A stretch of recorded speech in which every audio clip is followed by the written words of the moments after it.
It's not like my type of running back I'd like to see on my team. Saquon. Yeah, so wow, 15, 15, and 15. Here's another one we're even on. I definitely think Barkley's probably going to be a top 15 running back. Uh, Barkley again. He's another one of those guys where it's dependent on if he's out on the field, right? Last year he missed a few games. I don't think I don't think he's had a full season. You know, when he was with the Giants. Outside of that first year. Yeah, the first year he had a full season. So, um, do I think he'll be a top 15. Most likely he'll have over 1,000 yards. I think he's going to have a real similar season to what Swift had um, in Philadelphia. Uh, I know the Giants like to use him in the passing game. So I think I'm a little hesitant to say anything, to rank him higher until I see what the Eagles do with him in the passing game. Um, because last year he had 41 receptions, 4 receiving touchdowns. He had 60 targets in the receiving. He was really active.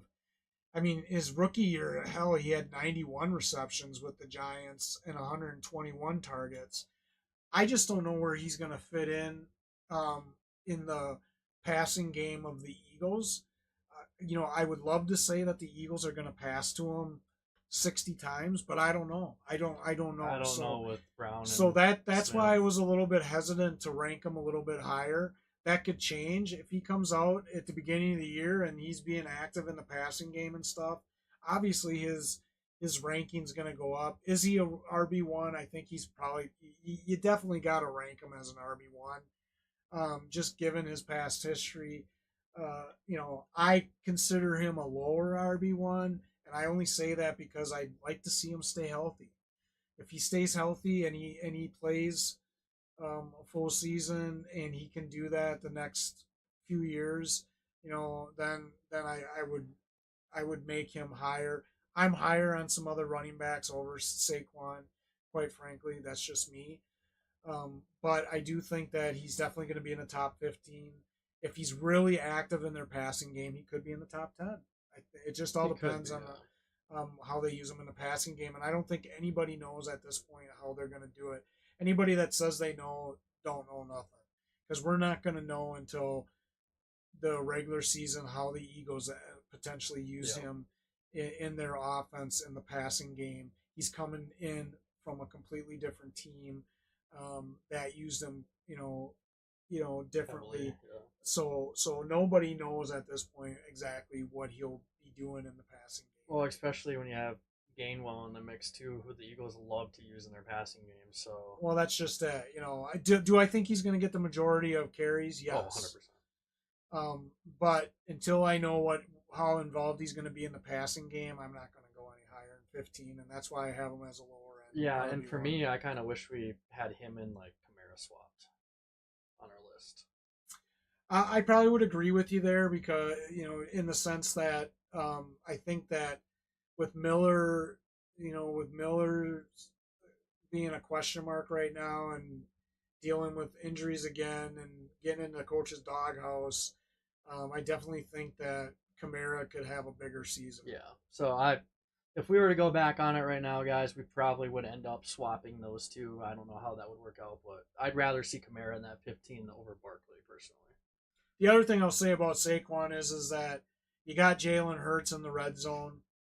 I don't think it's going to go down. I don't know that Barkley's touchdown production is going to go up. He had 16 rushing touchdowns, 4 receiving last year. I think he might take a dip there. That's just my opinion. Moving on. Derrick Henry. Listen, I think Derrick King Henry is a stud. I think he was a stud, with the Titans, last year he still managed to, over 1,100 yards. He had 12 touchdowns. Uh, he's definitely going to be active in their red zone. He's going to have to compete with Lamar, though. I believe, you know, maybe Lamar, now that he signed a big contract, decides to hand the ball off to Henry, knowing that he's got King Henry instead of, taking the ball in himself. I don't know. So it's hard to tell. The Ravens are always kind of funny too when it comes to running backs because you know uh, they they like to use multiple running backs. Now, some could say, well, they do that because they haven't had a chance to have a solid guy because their guys have always gotten hurt, right? Okay, yeah, you can make an argument for that. I don't know. They're high on Keaton Mitchell. They like Justin Hill. So I think that those guys, could still have an active role in there. He hit the 30-year mark. I don't know if that's going to matter or not with him. He is a freak of nature. I've seen videos on him. Listen, here's what I say. I don't know, I don't know that King Henry's going to have the same year that he did last year from a yardage perspective, just because Lamar does like to run the ball. That could change. Maybe Lamar, decides to give the ball to Henry more now that he's got a what we would say a true, running back. Yeah. So maybe he does. I don't know. So it's hard for me. I do think he's gonna have a dip in production this year from a yardage perspective. He was a little bit, more active the last couple years in the passing game in Tennessee. I don't know if the Ravens are going to use him in the passing game. I think that they may bring somebody in on third downs and just to save on him a little bit. They may try to save King Henry for more of the rushing stuff. I think he's going to be active in the red zone. How can you not? You got King Henry, right? So he could be right around the 12 touchdown mark, like he was last year. I think it just all depends on, is Lamar going to be willing to give up the ball in the red zone? Well, that's the big thing, and it's like you have Lamar, you have Mark Andrews. Like I don't know, dude. I think I have Henry like ranked 1 or 2 spots too high personally, and I think everyone has sold way too highly on Henry this year. Because realistically, we haven't had too many like running backs have like an outstanding year in Baltimore. Well, and listen, I ranked him at 17. I stand by that ranking. I know some people are going to say you're crazy. I think he's going to take a dip in production. Do I think, that he'll have over 1,000 yards? He probably will if he stays healthy. If he stays healthy, I don't know that he's going to be well over 1,000 yards though. I think it's going to be like 1,020 or something like that. Just given the type of offense that the Ravens run. So I still think just purely because of his touchdown production, you got to still say he's a low end RB1. Yeah, for sure. So I definitely would still be comfortable having him as a RB1 just given his touchdown production. That may adjust though depending on what Lamar does. Now Lamar signed his big contract. Maybe now that he's got Henry, he's willing to give up the ball, and take some of the pressure off. I don't know. It's Lamar freaking Jackson. He's gonna be tough. He's gonna be running that ball still, and I think that's just gonna take a lot away from Derrick Henry. I think the only way you're gonna have success with Derrick Henry this year is if he's averaging a touchdown a week, and he's done that before. He's had 2 seasons where he's averaged a touchdown a week. So, yeah, that's my opinion. I think you need a touchdown every week from Henry for him to be a consistent RB1 for you. Because for me, he's on the lower end of RB1s going into this year, and I don't care what other people think. I think it's going to be hard for him to crack the top 10. Yeah, especially with Lamar. I definitely think he could crack the top 15. I think he's going to be in the 11 to 15 range near the end. And the other reason I say that too is because Henry's never been a huge part of the passing game as a running back. And that's where they have Justice Hill and Keaton Mitchell. So I think that kind of, from a fantasy perspective, that kind of holds him back. Yeah, quite a bit too. Now, he could be a nice piece for that offense on the factor of he can run the ball, and that's going to open up play action. But then again, some more running the ball, doing the work. He will get red zone touches. Obviously, it's Derrick Henry is a beast in the red zone, so it's just a matter of how many touches he gets there. And like I said, I think he needs to average a touchdown a week for him to have RB1 upside every single week. Devon Achane. Boy, I like him. I like him as a running back. I think he showed last year when he was out there that he definitely is explosive. I mean, he averaged 7.77 yards a carry, and he only in 11 games. The only thing that worries me about him is his health. Is he going to bounce back this year?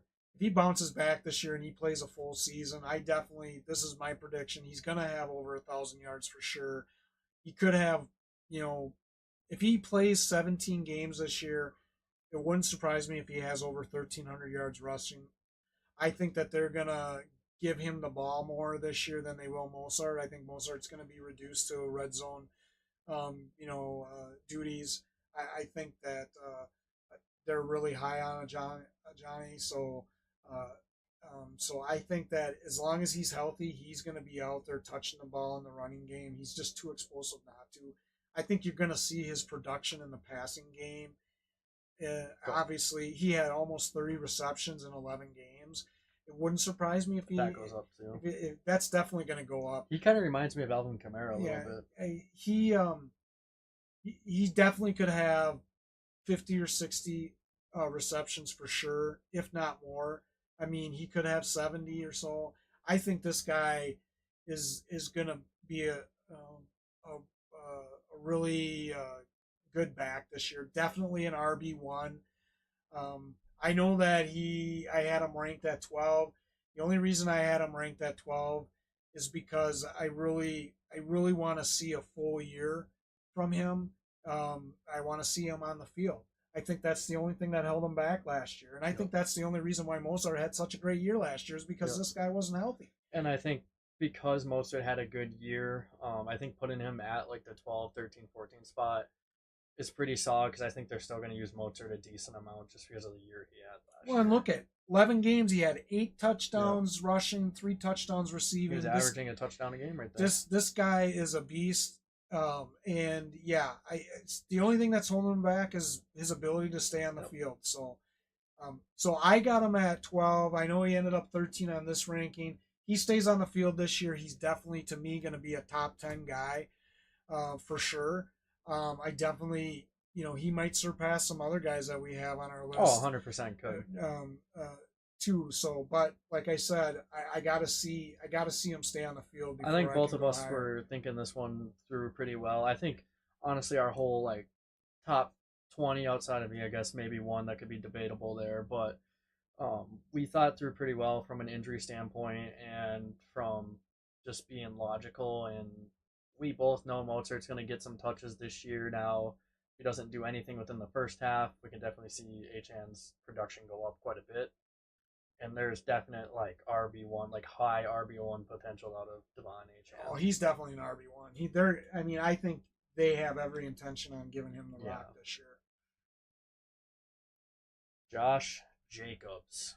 Yeah, Josh Jacobs to me is really tough.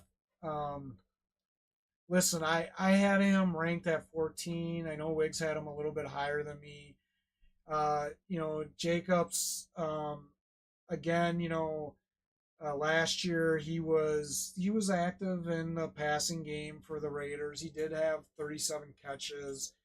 He had 6 touchdowns, rushing touchdowns. He had over 800 yards. He only played 13 games. Again, the year before that he played 17. And then, that was the only year. 2022 is the only year that he had a full season healthy. Otherwise, he played 15, 15, and 13. He needs to stay out in the field for me. The other thing is that the Packers got this younger guy, Marshawn Lloyd, that they're really high on. So I think that there's the potential that he takes some away, but they're obviously not going to pay Jacobs like they did to bring him in to have Yeah, him and then sit. not play him. So I think the reason I ranked him lower is I want to see how he does health wise. I want to see where he falls in from a touchdown perspective because Jacobs um, had a down year from a touchdown Yep. perspective last year. So could he make the top 10? Yes, absolutely. Is he an RB1? Yes, he is an RB1. Um, you know, uh, to me, he's a low end RB1. Jacobs always has a history of starting out slow. So just keep that in mind when you draft him for fantasy. There's a lot of people that get frustrated with him because usually he starts off really slow in the season and then he just picks it up at the end of the season, and that's when he starts having big games. So you're gonna have some frustrating games with him, especially at the beginning of the year.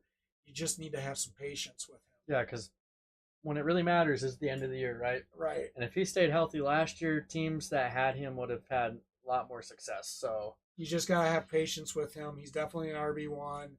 Um, you know, if he stays healthy, he definitely could have a good 12 or 1300 yards. I really think he could come close to 50 yards receptions maybe, oh yeah. or 50 receptions this year, and maybe around 400 or 500 Yep. yards. But then again, that all depends on if he can stay healthy. If he stays healthy, he definitely could be a top 10 running back. No, I agree with everything you just said there. I probably should have ranked him a little bit lower. I'd like to see Achane over Jacobs, but that's really the extent I of agree with where you. I. Achane to me definitely is over. Yeah, I think that's where I'd swap. I don't know if I'd put Achane any higher, but I definitely would put him above Jacobs looking at it. So I should have ranked Jacobs a little bit lower. James Cook. Wow, we had a big difference here. Listen, I love James Cook. I know I said this about other running backs. I think James Cook is going to have a huge year this year. I mean, he had a great year last year. I think I think Cook is going to I think Cook is going to have well over 1,200 yards this year, rushing for sure. I think that he's definitely going to be active in the passing game. I think he's going to have at least. I think he could have around 60 or 70 receptions this year in the passing game. And the only reason I say that is because I think that um, the receiving core for the Bills is not as great. I think that they're gonna go. They're not. I think they got the rookie and Coleman, who's gonna have a good year and stuff. But I think that James Cook is gonna have a bigger role in their offense, especially in the passing game this year. I think James Cook has got the build of a Kamara, like you said. But I think Cook is a lot better in the running game than Kamara is. He had 4.73 yards a carry last year. I have him ranked as number 6. I stand by that. And like I said, that's because I really think the Bills are going to. I just think that they're going to go to a more run friendly offense and spread the ball around. Maybe not as deep. I think Coleman's going to have a lot of opportunities going deep this year. I just don't think that being a rookie wide receiver that I think it's going to be a tougher year for him. I think Kincaid's going to have a good year in the passing game, but I just think Cook's going to have another great year, and he's definitely to me a high end RB1, and you should definitely have him on your team. Yeah, for me, he's more so like probably high end RB2 for just in my personal opinion. The only reason I say that is because I don't really know what I'm going to get out of this Buffalo offense this year. And looking at Josh Allen, yeah, you're smoking crack for having him top 6. But I think Josh Allen's going to end up spreading the ball around a lot more than people think. He's doesn't have like the most horrible receiving core. It's a lot of underrated, unproven guys, in my opinion. Like looking at it, you have like Coleman, Scantling's not bad. Curtis Samuel, I think, could have a really good year. I think Claypool could have a really good year. There's just a lot of options out there, and I think for me, I'm going to compare it to Isaiah Pacheco from last year. It's going to be kind of similar to the Chiefs this year from the Bills and spreading the ball around. And yes, I think Cook will have a good year rushing the ball. I need to see more touchdowns out of the man because he's only averaged two. Well, I guess he can't really You talk can't the say first year, that. Do but you got Josh Allen on your team? Josh Allen doesn't like yeah. to hand the ball off in the red Well, zone. guess what? The The same guy's thing will greedy. happen. Like The guy's greedy. He you need. wants to keep all the touchdowns to himself. What? Allen had 13 rushing touchdowns. I I'm think just last year. saying you need touchdowns behind your running back. Yeah. Whatever. And if he's not going to get the touch, like yes, he had 4 receiving touchdowns, but he's going to have 5+ next year, if not 6 or more, to be considered a top 6 running back. He's going to be top 6, man. You Again, are I'll accept faded. your apology. You